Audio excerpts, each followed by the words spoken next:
We are the keepers of the flame, the sacred order. Let the ceremony begin.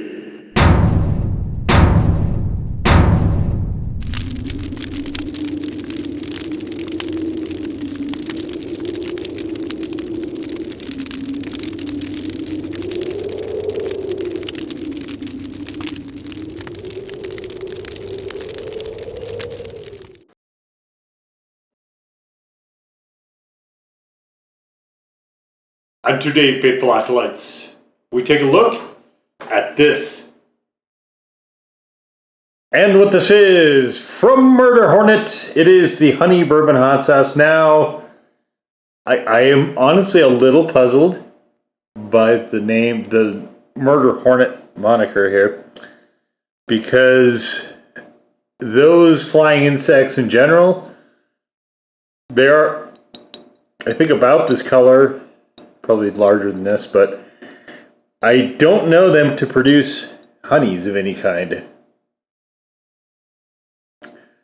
And I assume that's the reference here. So it doesn't make a lot of sense to me. So we call it a balanced blend of honey, bourbon, habanero, and black garlic. And I guess it depends on what you mean by balanced. You guys could check out the written review. I get into this a little bit more in the written review. I do not agree with that balance side of things. And it has to do with some of the ingredients, and we'll get into that in a second. But we have honey, red Fresno pepper, bourbon, and may contain traces of alcohol. Yeah, you think? We've got white wine vinegar, habanero, garlic, brown sugar, sea salt, black garlic, and sesame oil. And xanthan gum, of course. So, on the surface, I mean, those are some good ingredients to have in there. I get nervous when I see bourbon this far forward, though, in the names. And that didn't used to be the case. A lot of times they would just put it in the barrels and put hot sauce in there and just call it good. This one clearly is a step beyond that, and we've seen other ones also that put it a lot more forward in the mix. So when you open, here, let's just so you guys can see. I'm going to agitate this here for a second. Okay. So when we open it, get out of here. When we open it, the first thing for me that I should not be doing is smelling like I just opened a bottle of Jim Beam. And that is almost exactly what this smells like. And I'm guessing that probably is the bourbon they used. I don't know that for sure. But Beam is not particularly, I mean, it's a good bourbon, certainly. Not a great one, but a good one. It's a good traveling bourbon. You can always find it. But it's not a higher end bourbon. And so that's what I would anticipate them using in this, is something like that. And they said it is a 4-year bourbon, and I think that is on the website. I believe I read that. So my guess is probably Beam. It might not be, though. I could be wrong. I don't actually know. So you can see it pours fairly smoothly. There's lots of bits in here. So we've got probably what are some habanero, red Fresno seeds, and same thing. It's little pieces in there. It's not a bad looking sauce. It's sort of got a vaguely almost a lighter teriyaki sort of look to it. I like it. I think it looks really good. This sort of brownish orange sort of coloration. I find the sauce pretty visually appealing for sure. Get a couple angles on it here. I mean, it sticks fairly well as well. So let's get on into it.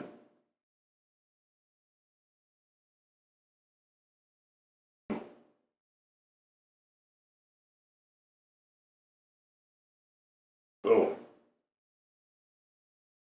a lot of grit. Oh, sour bourbon. Back into habanero heat. Vinegar and bourbon are not a good combination, clearly. The aftertaste is bourbon. Getting a little bit of sweet in there. Probably not from the honey. Honestly, probably from the brown sugar. That's how it's reading a little bit more to me as. Oh. That's honestly not enjoyable. So, getting a little sting from the liquor as well. So before anybody suggests it's the vinegar or the habaneros, obviously I've had a lot of hot sauces, but I've also had a lot of bourbon, and 95% of the bourbon I've probably ever had in my life has been straight. So I'm well familiar with that. Now that that's kind of gone, I'm getting some of the habaneros. I'm getting some of the back end stuff. Now that's dissipated a little bit, but a raw booze hit is just, it's not as bad as a Swamp Dragon. Swamp Dragon is almost literally as straight up booze as you. It's like a chili infused booze. This isn't bad on that level. I just don't. I'm not a fan of this aspect. I don't like that. I don't mind it in there for flavor, but it is way too far. I mean, it's. I don't pour cocktails on my food, and that when it's something reminds me that strongly like this does of doing that very thing, we kind of have a little bit of a problem. And there are honey bourbons out there, of course, as well. Honey and bourbon, I think, are okay. I mean, to me, it just sweetens it a little bit. But bourbon is already a touch on the sweet side anyway. And honey is a very subtle flavor. I think you can really readily lose it. A lot of that honey flavor, depending on what you put with it.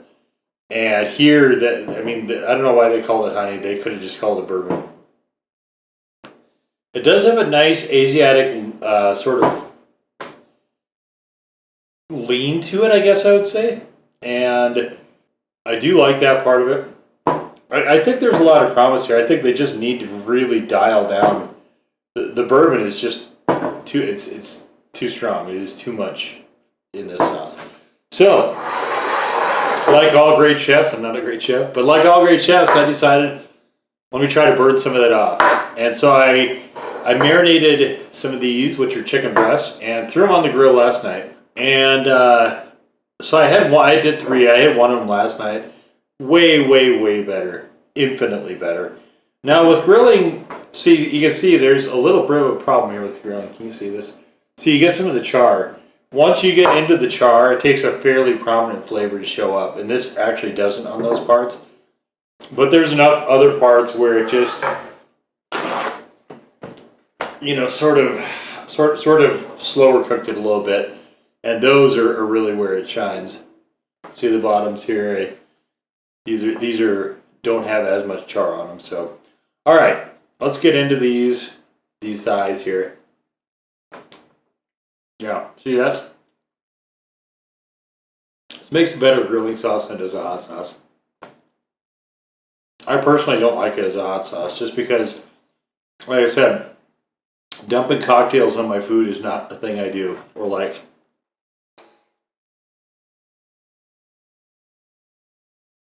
And you can go, a little goes a long way with booze and sauces. You see the great chefs, right? They don't just pour liquor into like a sauce, for instance, and then just serve it. They cook that raw liquor part of it out, that aspect, because it's not generally appealing in that setting. It's kind of, I'm one of those people where it's like, if you want to drink it. Have a cocktail. Whatever. But trying to stuff it and food and everything else, I get that you like the flavor, but you probably don't also want that alcohol hit. And this smelling like Jim Beam when I opened the bottle, probably not really what you want from your hot sauce, because what happens? Stuff gets confused quickly. Oh man, that is really good. What are you buying here? And I do have some of the same problem a little bit with, I've gotten honey bourbon barbecue sauces before. Some are really well done, and sometimes I just don't ever buy them again because they have that same issue. Have as an accent bite. You know, with hot sauces, my strong preference is to have it be pepper forward. I really want to taste the pepper in there. And it's really hard to do with this sauce. But I will say it is fantastic as a grill sauce.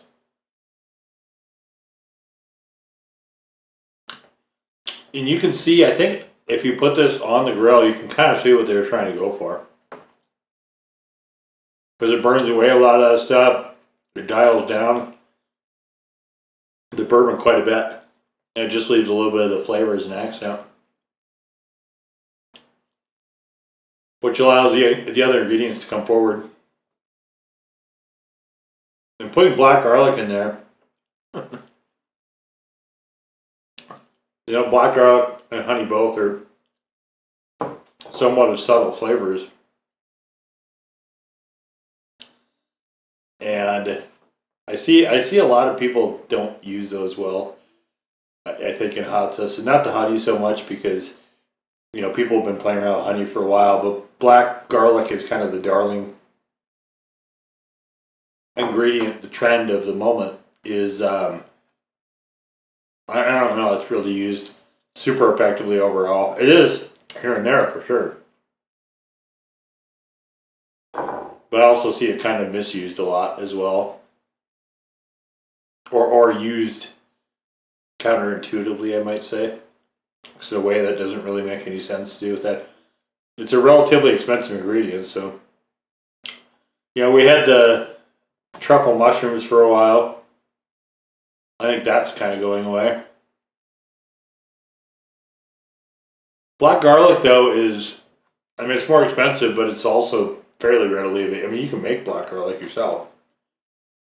You don't need a pig to go dig up black garlic, right? Like you do with truffles. You can make black garlic yourself. So it really probably shouldn't be as expensive as an ingredient as it is. It's time consuming. You know, you're probably 3 to 6 months to make a black garlic. All right.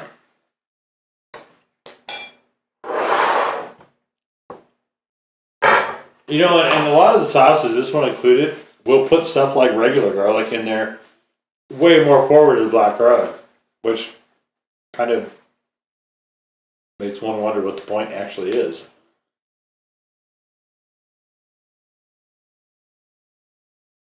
If you're making a garlic sauce, fine.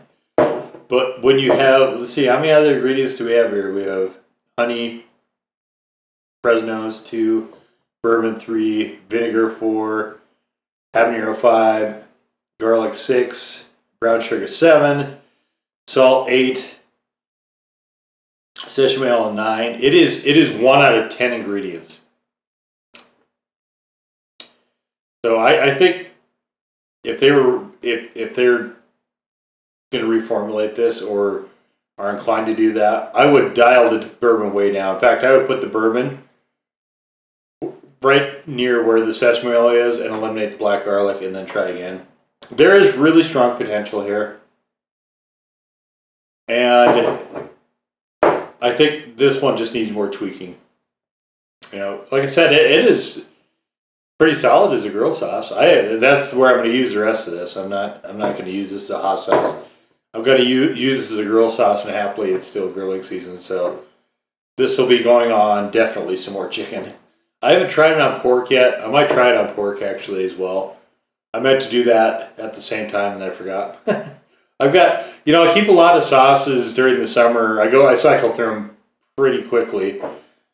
And that's because, you know, especially if they're have a fairly pronounced sweet component like this one does, I like to try to throw them on the grill because getting that little bit of caramelization with hot sauce, the right hot sauce anyway, on the grill is magical.